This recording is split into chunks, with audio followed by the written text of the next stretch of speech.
Islam. Ia bukan sekadar berpikir, tapi cara seorang hamba mengenal Allah, memahami makna hidup, dan menemukan petunjuknya dalam ciptaan serta kejadian sehari-hari.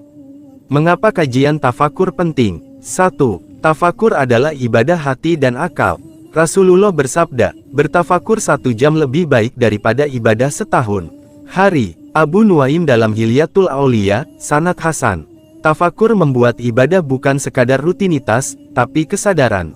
Ia menyatukan ilmu dan iman dalam hati. 2. Tafakur membuka mata terhadap tanda-tanda kekuasaan Allah. Alam, kejadian hidup, bahkan kesedihan, semuanya bisa menjadi pelajaran jika direnungkan. Dalil, sesungguhnya dalam penciptaan langit dan bumi, dan pergantian malam dan siang terdapat tanda-tanda bagi orang-orang yang berakal, yaitu orang-orang yang mengingat Allah sambil berdiri, duduk, dan berbaring serta mereka memikirkan tentang penciptaan langit dan bumi. Al-Quran Surat Ali Imran, ayat 190-191. 3. Tafakur menguatkan iman dan menumbuhkan rasa syukur.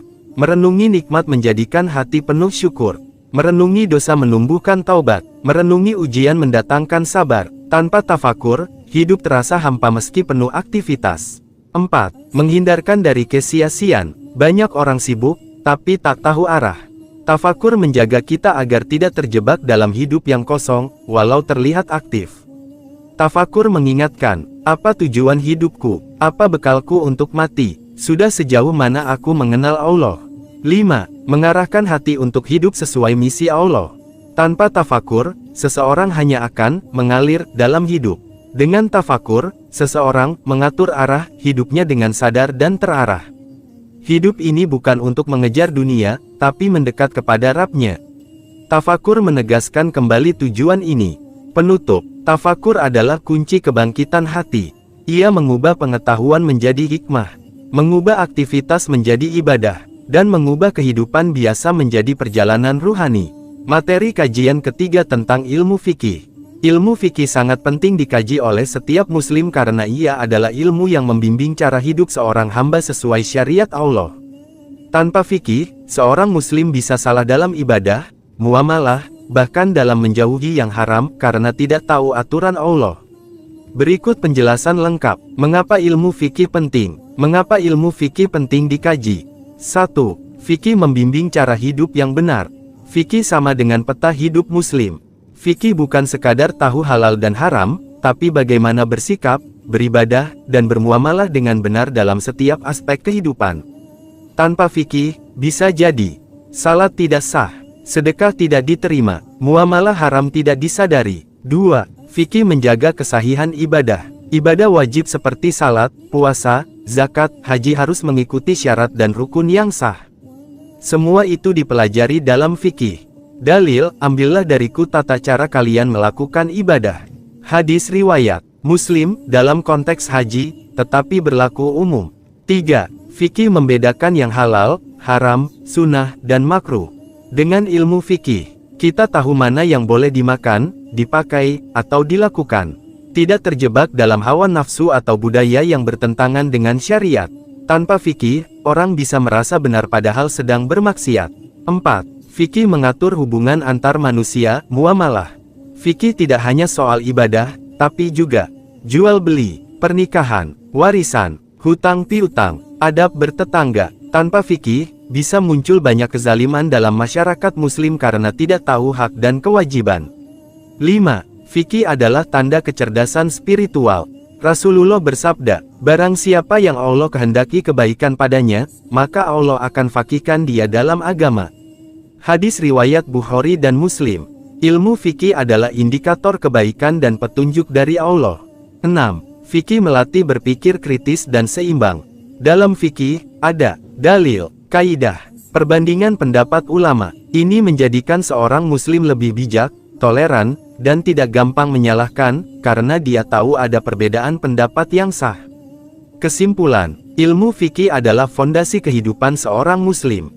Tanpa fikih, amal bisa salah arah. Dengan fikih, seorang muslim hidup dengan ilmu, keyakinan, dan kehati-hatian. Materi keempat tentang ilmu tasawuf. Ilmu tasawuf adalah bagian penting dari Islam karena ia berfungsi membersihkan hati, memperbaiki akhlak, dan mendekatkan diri kepada Allah secara mendalam. Jika fikih mengatur lahiriah dan hukum syariat, maka tasawuf mengatur batin dan keikhlasan. Mengapa ilmu tasawuf penting untuk dipelajari? 1. Tasawuf membersihkan hati dari penyakit batin. Penyakit seperti riya, ujub, hasad, sombong, cinta dunia, sering tidak terasa, namun sangat berbahaya bagi amal. Allah berfirman, pada hari kiamat tidak berguna harta dan anak-anak, kecuali yang datang kepada Allah dengan asteris kolbun salim, hati yang bersih. Al-Quran Surat Asy-Syu'ara, ayat 88-89. Tasawuf mengajarkan cara mengenali dan menyucikan hati dari penyakit-penyakit ini. 2. Tasawuf menghidupkan ruh ibadah. Banyak orang salat, puasa, atau bersedekah, tetapi hanya secara fisik, tanpa ruh dan rasa. Tasawuf mengajarkan bagaimana ibadah menjadi tulus dan penuh cinta, bukan sekadar rutinitas. Zikir menjadi pengingat, bukan sekadar bacaan lisan. 3. Tasawuf memperbaiki akhlak dan perilaku. Rasulullah bersabda, sesungguhnya aku diutus untuk menyempurnakan akhlak yang mulia. Hadits riwayat Ahmad. Tasawuf adalah jalan memperhalus jiwa dan akhlak, menjadikan seseorang rendah hati, sabar, pemaaf, dan penuh kasih sayang. 4. Tasawuf mengajarkan tujuan hidup, mengenal dan mencintai Allah. Tanpa tasawuf, ibadah bisa menjadi beban. Dengan tasawuf, ibadah menjadi kerinduan dan cinta. 5. Tasawuf menyeimbangkan syariat dan hakikat. Islam bukan hanya hukum fikih tapi juga ruh tasawuf. Tasawuf mengajarkan, jangan hanya tahu hukum, tapi rasakan kehadiran Allah. Jangan hanya cari pahala, tapi cintai Allah karena Dia layak dicintai. Tokoh-tokoh besar dalam ilmu tasawuf. 1. Imam Al-Ghazali 450-505 Hijriyah, tahun 1058 sampai tahun 1111 Masehi. Karya monumental, Ihya Ulumuddin. Menyatukan fikih, akhlak, dan tasawuf dalam satu kerangka ilmu. Dikenal sebagai Hujatul Islam. 2. Jalaluddin Rumi 604-672 Hijriyah, tahun-tahun 1207 sampai tahun 1273 Masehi. Penyair dan sufi besar dari Persia. Karya, Masnawi, masyhur dengan pesan cinta ilahi dan makna ruhani kehidupan. 3. Ibnu Athaillah As-Sakandari, wafat tahun 709 Hijriyah. Karya, Al-Hikam, berisi hikmah-hikmah tasawuf mendalam. Menjadi dasar bagi banyak pengajaran tasawuf hingga kini.